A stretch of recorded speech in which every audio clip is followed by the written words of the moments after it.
Assalamualaikum warahmatullahi wabarakatuh. Selamat pagi teman-teman semuanya. Pada kesempatan kali ini kami dari kelompok 3 akan menjelaskan tentang pendekatan yang digunakan dalam tafsir Al-Quran dan syarah hadis, corak, serta contoh-contohnya. Sebelum itu saya akan memperkenalkan diri dan juga memperkenalkan teman-teman dari kelompok 3. Saya Saftiani Sinul Khatimah sebagai penjelas pertama, Maisyarah sebagai penjelas kedua, Wirianto sebagai penjelas ketiga, dan Nurbaiti sebagai penjelas terakhir. Baiklah, langsung saja kita masuk pada penjelasan materi hari ini.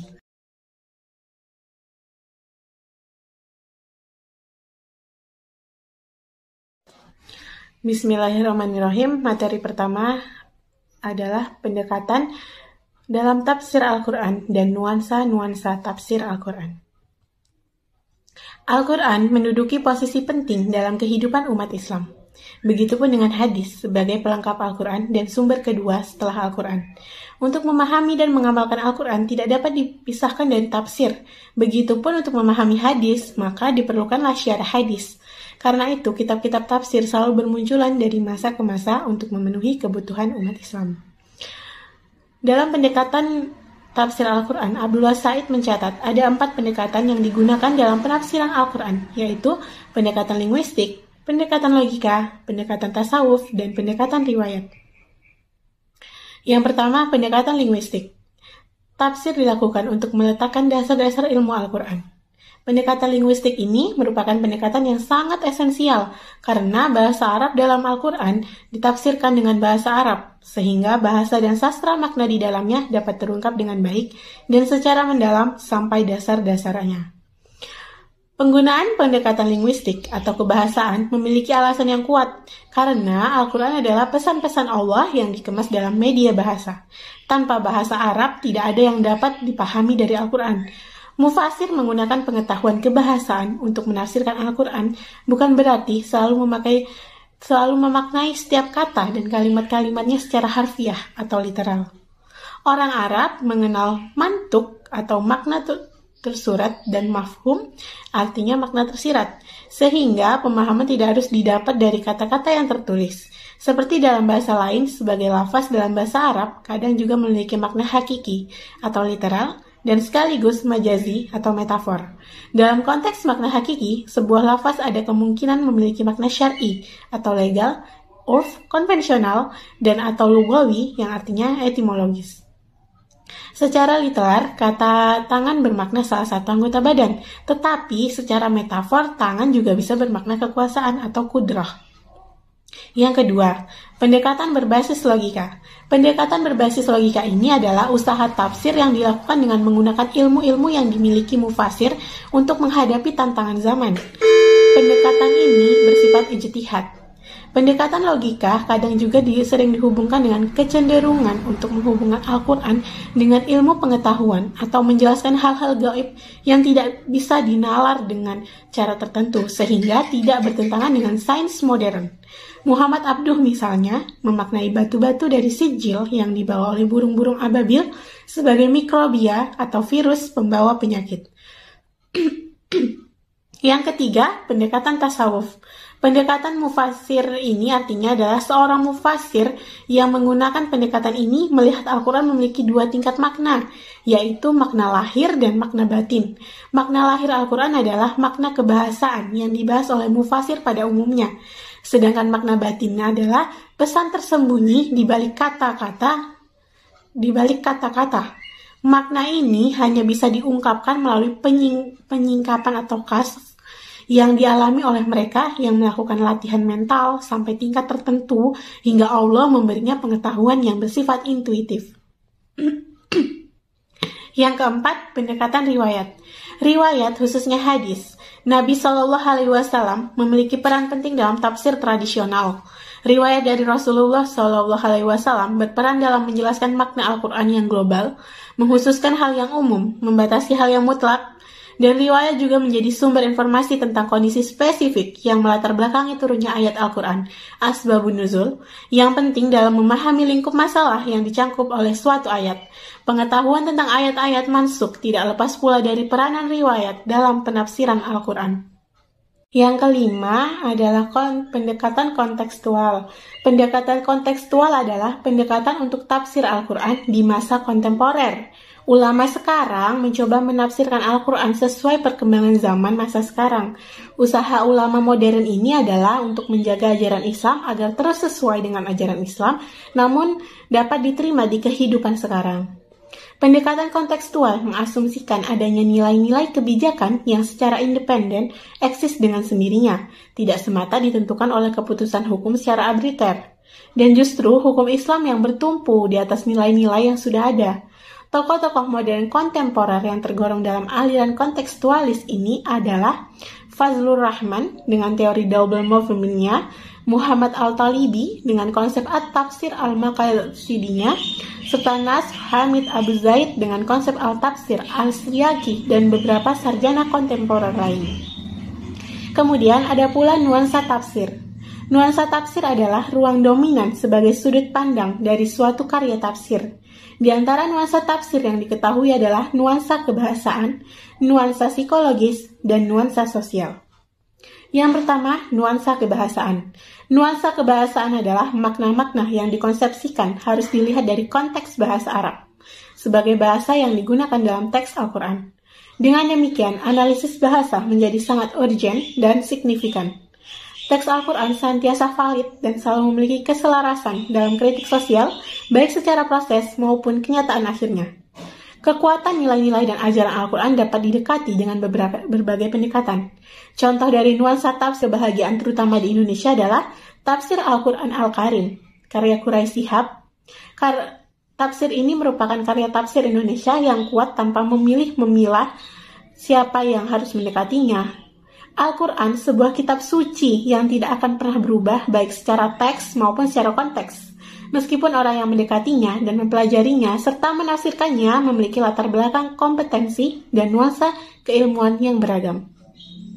Justru, disitulah letak kekuatan dan dominan nuansa kebahasaannya dibandingkan dengan hanya karya tafsir Indonesia yang lain. Hal ini terbukti dari metode penafsirannya, di mana setiap kata dalam ayat Al-Quran yang akan ditafsirkan dianalisis dari segi kebahasaan, diuraikan usul-usul katanya, keragaman maknanya, perubahannya, serta bangunan semantiknya dengan kata-kata yang lain. Yang kedua, nuansa psikologis. Yang dimaksud dengan nuansa psikologis adalah suatu nuansa tafsir yang analisisnya menekankan pada dimensi psikologi manusia. Banyak kitab tafsir atau karya buku tafsir yang mengkaji dan menjelaskan nilai-nilai yang terkandung dalam ayat-ayat Al-Quran. Manusia menggunakan dimensi psikologi dalam penafsirannya. Di antara buku tafsir yang di dalam nuansa psikologis terutama tafsir Indonesia adalah Jiwa dalam Al-Quran, karya Mubarok. Yang ketiga, nuansa sosial kemasyarakatan. Artinya adalah tafsir yang menitik beratkan penjelasan ayat Al-Quran dari ketelitian redaksinya, menyusun kandungan ayat-ayat dalam suatu redaksinya dengan tujuan utamanya, memaparkan tujuan-tujuan Al-Quran, dan juga penafsiran ayat itu dikaitkan dengan sunatullah yang berlaku dalam masyarakat. Sebagaimana yang dilakukan Muhammad Abduh yang menginginkan para pembaca Al-Quran, masyarakat awam maupun ulama menyadari relevansi terbatas yang dimiliki tafsir-tafsir tradisional yang tidak akan memberikan pemecahan terhadap masalah-masalah penting yang mereka hadapi setiap harinya. Nuansa tafsir sosial kemasyarakatan ini ingin menghindari adanya kesan cara penafsiran yang seakan-akan menjadikan Al-Quran itu terlepas dari akar sejarah kehidupan manusia, baik secara individu maupun kelompok. Sekian dari penjelasan dari saya. Penjelasan berikutnya akan dijelaskan oleh rekan saya, Mai Syarah.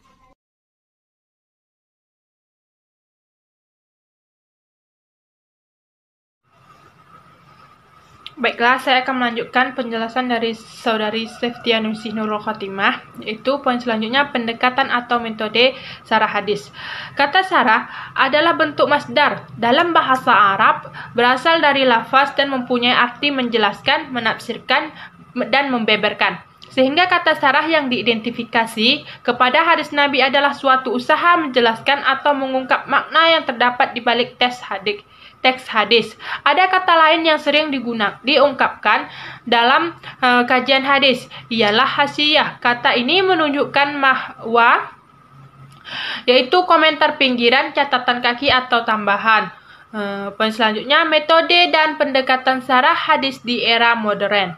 Perkembangan ilmu pengetahuan ditandai dengan adanya globalisasi dan modernisasi, mempunyai pengaruh atas berkembangnya keilmuan Islam, termasuk kajian syarah hadis.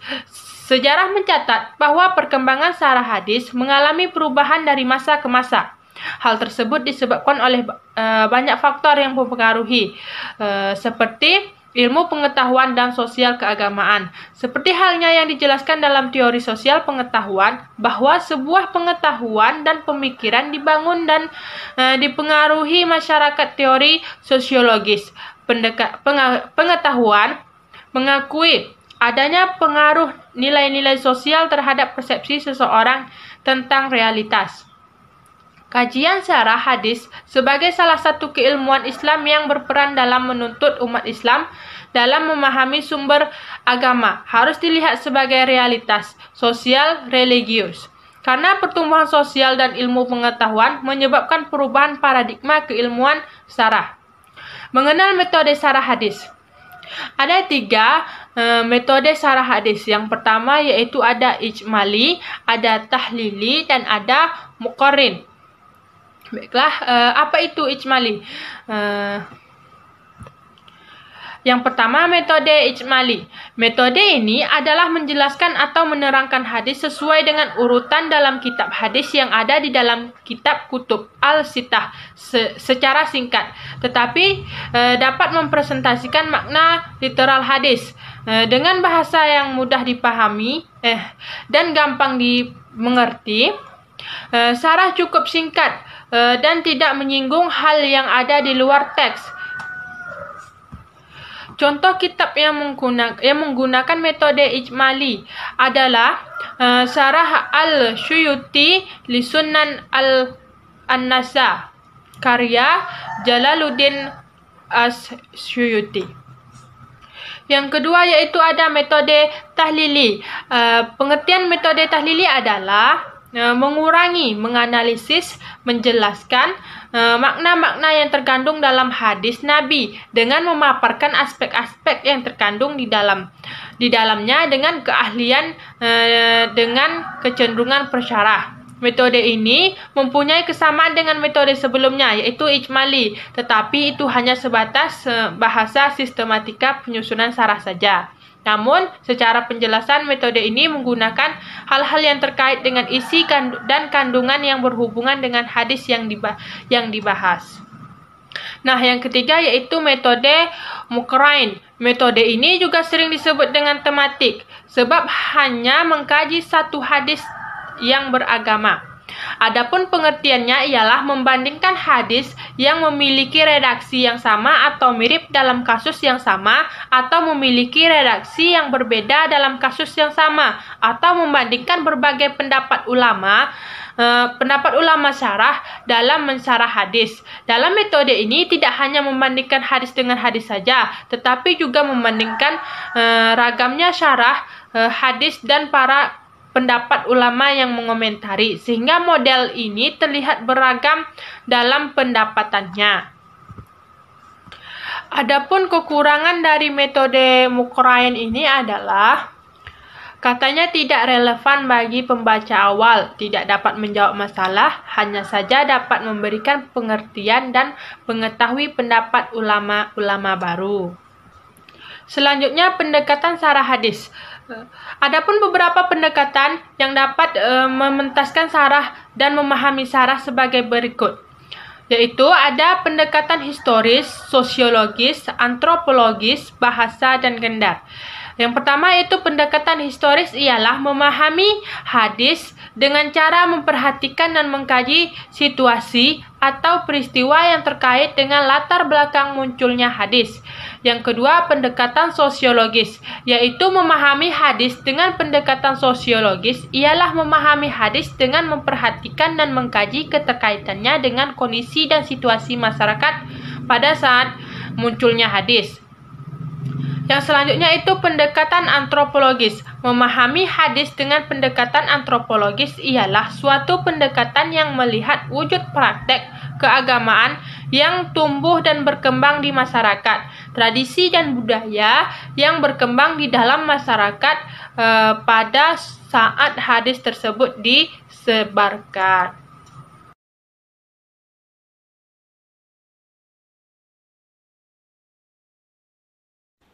Bismillah, baik, terima kasih. Saya akan melanjutkan penjelasan dari teman-teman, yaitu tentang corak dalam pensaran hadis. Metode pensaran hadis. Metode pensaran hadis, kalau seorang itu menerjemahkan hadis, maka itu disebut dengan pensaran hadis. Kalau seorang itu menerjemahkan Al-Quran, maka itu disebut dengan penafsiran Al-Quran, tafsir Al-Quran.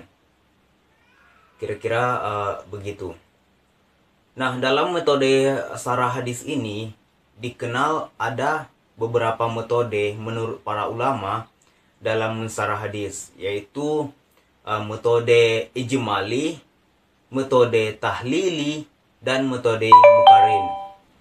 Nah, seperti apa metode tersebut? Mari kita bahas.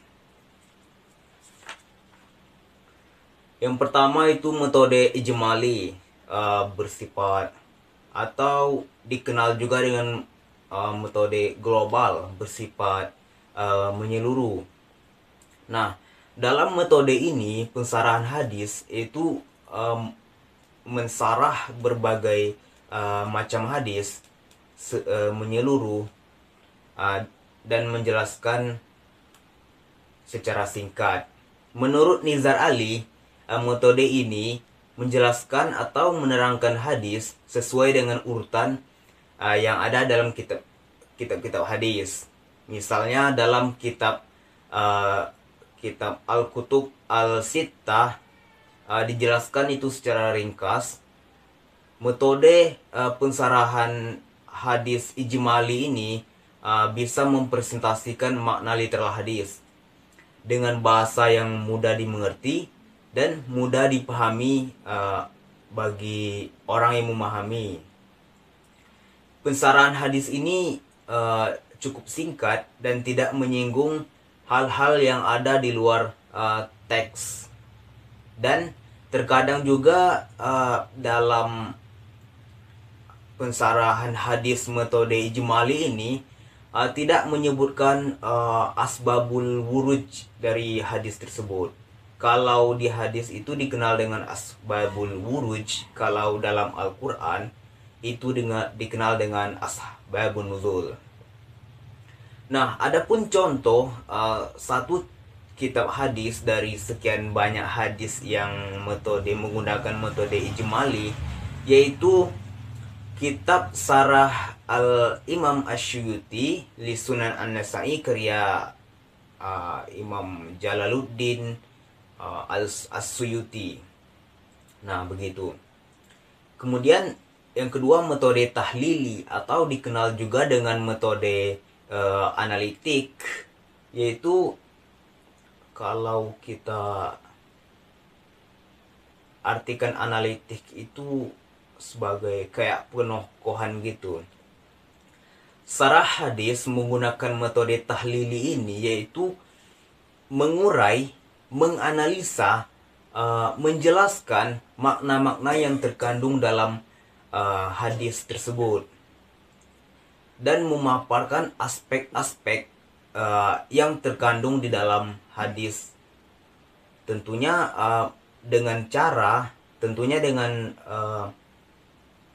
dengan kemampuan, dengan keahlian dari pensara tersebut. Metode tahlili ini mempunyai persamaan juga dengan metode ijmali, tapi persamaannya cuma sebatas sistematika saja, penyusunan sarah. Namun secara penjelasan metode tahlili ini sangat mengungkapkan semua yang terkait dengan isi kandungan dan berhubungan dengan hadis yang dibahas, mulai dari bahasa, korelasi, dan asbabul wuruj. Uh, Adapun ciri-ciri dari pensarahan metode tahlili ini yaitu mensarah hadis dengan cara komprehensif, dijelaskan makna mufradat, makna kalimat, makna munasabah dengan hadis lain, dan asbabul wurudnya kalau ditemukan itu juga dibahas di dalam dalam metode tahlili ini. Kemudian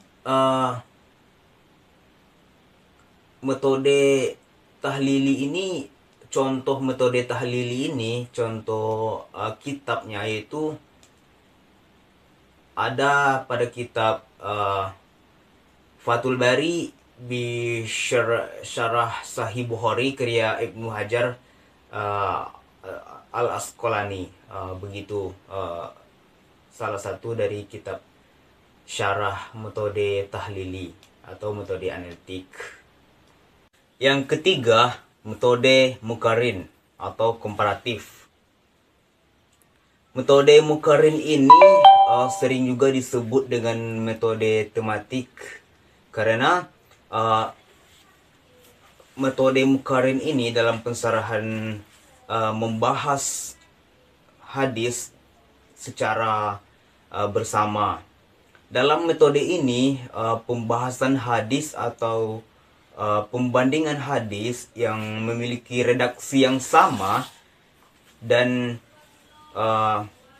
kasus yang sama. Kemudian hadis dengan redaksi yang berbeda dengan kasus yang sama.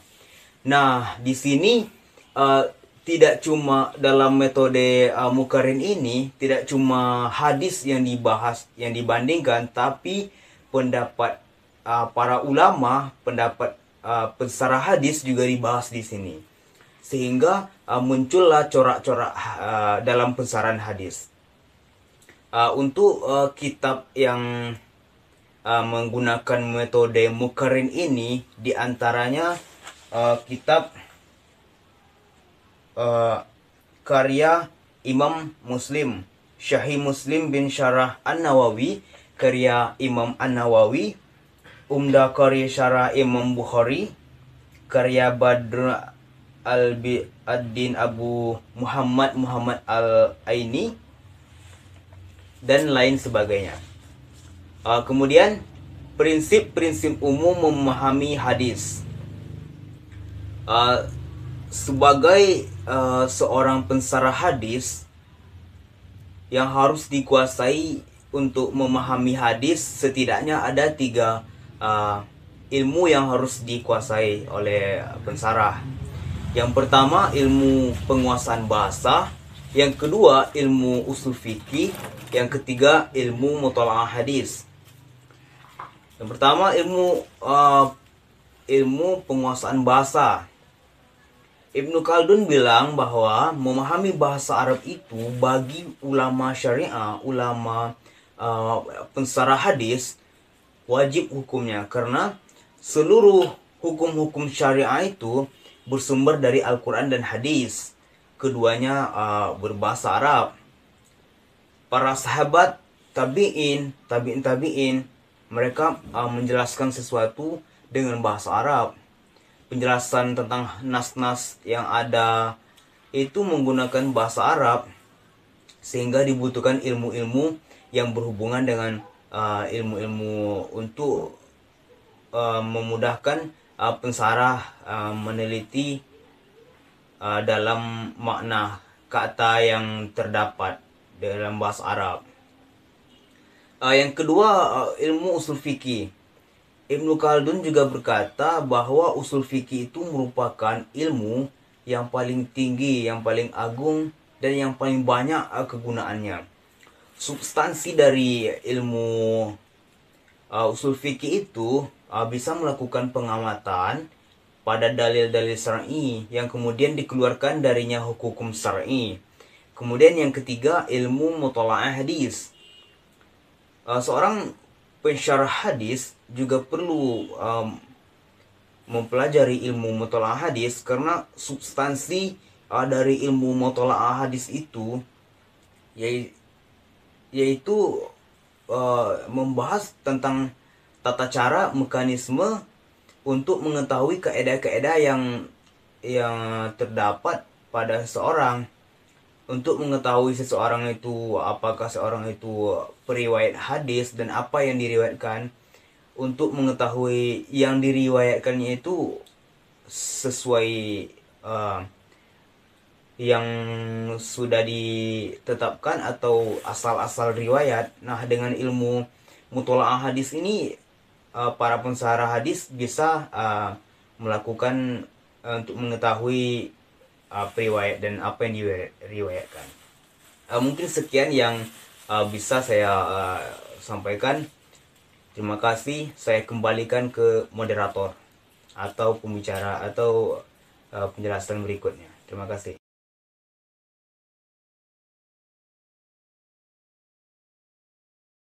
Baiklah, saya Nurbaiti akan melanjutkan penjelasan dari Wirianto tentang corak penafsiran hadis.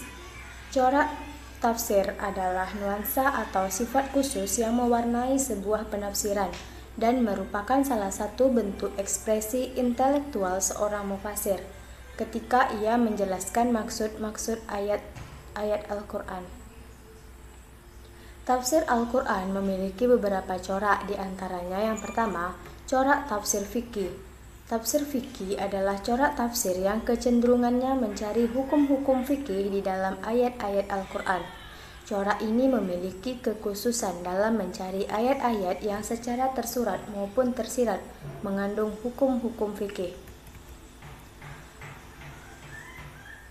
Kemunculan corak tafsir semacam ini adalah munculnya permasalahan yang berkenaan dengan hukum-hukum fikih, sementara Nabi Muhammad sudah meninggal dan hukum yang dihasilkan ijma sangat terbatas. Maka mau tidak mau para ulama yang mumpuni dari segi keilmuan dan ketakwaan melakukan ijtihad dalam mencari hukum-hukum dari persoalan yang ada. Yang kedua, corak tafsir ilmi. Tafsir ilmi adalah menafsirkan ayat-ayat Al-Quran berdasarkan pendekatan ilmiah atau menggali kandungan Al-Quran berdasarkan teori-teori ilmu pengetahuan. Sedangkan yang dimaksud tafsir ilmi menurut Al-Dabi adalah tafsir yang menghimpun idiom-idiom ilmiah yang ada dalam ungkapan bahasa Al-Quran dan berusaha mengungkap berbagai ilmu pengetahuan dan beberapa pendapat mengenai filsafat dari ungkapan-ungkapan tersebut. Di antara contoh ayat yang dapat menggunakan corak tafsir ilmi adalah firman Allah dalam Quran Surat Fussilat ayat 53, yang artinya, bukti kebenaran kami akan kami tunjukkan kepada mereka, bukan segenap ufuk atau penjuru dan pada diri mereka sendiri, sehingga jelas Quran itu benar. Yang ketiga, corak tafsir falsafi. Tafsir falsafi adalah upaya penafsiran Al-Quran yang dikaitkan dengan persoalan-persoalan filsafat, atau bisa juga diartikan dengan penafsiran ayat-ayat Al-Quran dengan menggunakan teori-teori filsafat. Sedangkan menurut Al-Dabi, tafsir falsafi adalah menafsirkan ayat Al-Quran berdasarkan pemikiran atau pandangan falsafi seperti tafsir bi al-ra'i. Dalam hal ini, ayat Al-Quran lebih berfungsi sebagai justifikasi pemikiran yang ditulis, bukan pemikiran yang menjustifikasi ayat Al-Quran. Contoh dari tafsir falsafi ini adalah penafsiran Ikhwan al-Safa mengenai surga dan neraka. Mereka mengatakan, surga adalah alam aflak atau planet, dan neraka adalah alam yang berada di bawah bulan, yaitu alam dunia. Yang keempat, corak tafsir Tarbawi. Tafsir Tarbawi sendiri adalah tafsir yang menekankan kepada tema-tema dan untuk keperluan tarbiyah atau pendidikan Islam, sehingga yang menjadi fokus pada pembahasan tafsir bercorak seperti ini adalah sistem pengajaran yang ada di dalam Al-Quran, seperti bagaimana Luqman mengajari anaknya untuk tidak menyekutukan Allah, bagaimana Al-Quran mengajarkan umat Islam untuk berbuat baik kepada kedua orang tuanya selama kedua orang tuanya tersebut tidak mengajak pada kesyirikan. Contoh penafsiran Tarbawi. Bismillahirrahmanirrahim. Wa iza qala Luqmanu li ibnihi wa huwa ya'izuhu ya yunayya la tusyrik billah inna syirka la zalamun azim. Yang artinya, dan ingatlah ketika Luqman berkata kepada anaknya di waktu ia memberi pelajaran kepadanya, hai anakku, janganlah kamu mempersekutukan Allah. Sesungguhnya mempersekutukan Allah adalah benar-benar kezaliman yang besar. Yang kelima, corak tafsir i'tiqadi. Kata i'tiqadi diambil dari i'tiqad yang artinya keyakinan, kepercayaan, atau dogma. Tafsir yang bercorak i'tiqadi adalah tafsir yang fokus pembahasannya adalah masalah akidah. Contoh dari tafsir i'tiqadi adalah tafsir Al-Kasaf karya Al-Zakmari.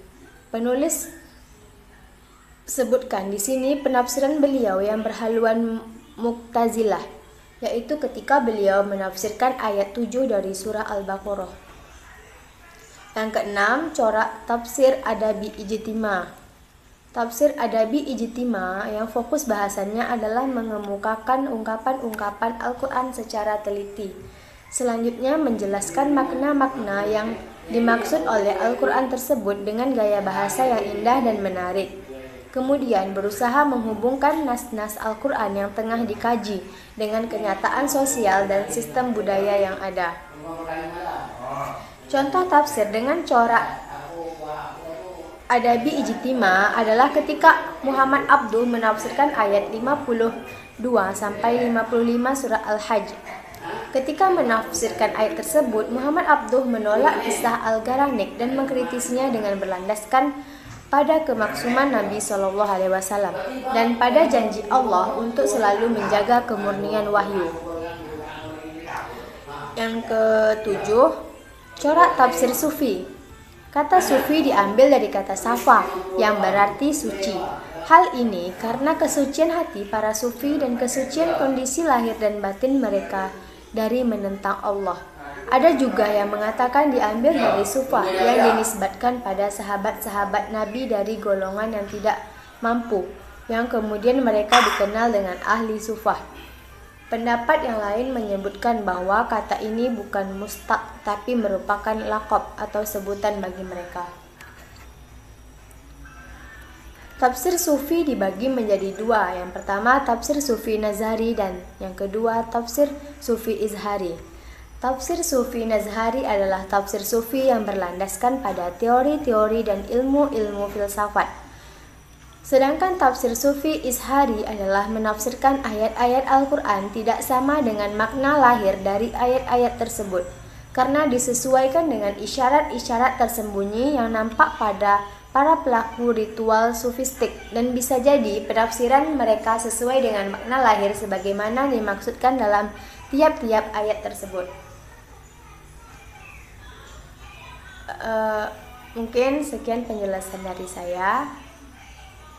Saya kembalikan kepada moderator. Sekian penjelasan dari kelompok 3. Maaf atas segala kesalahan sikap, kata, gaya bahasa, maupun kesalahan kami dalam memahami materi pendekatan yang digunakan dalam tafsir Al-Quran dan syarah hadis, serta contoh-contohnya. Terima kasih atas perhatiannya. Wassalamualaikum warahmatullahi wabarakatuh.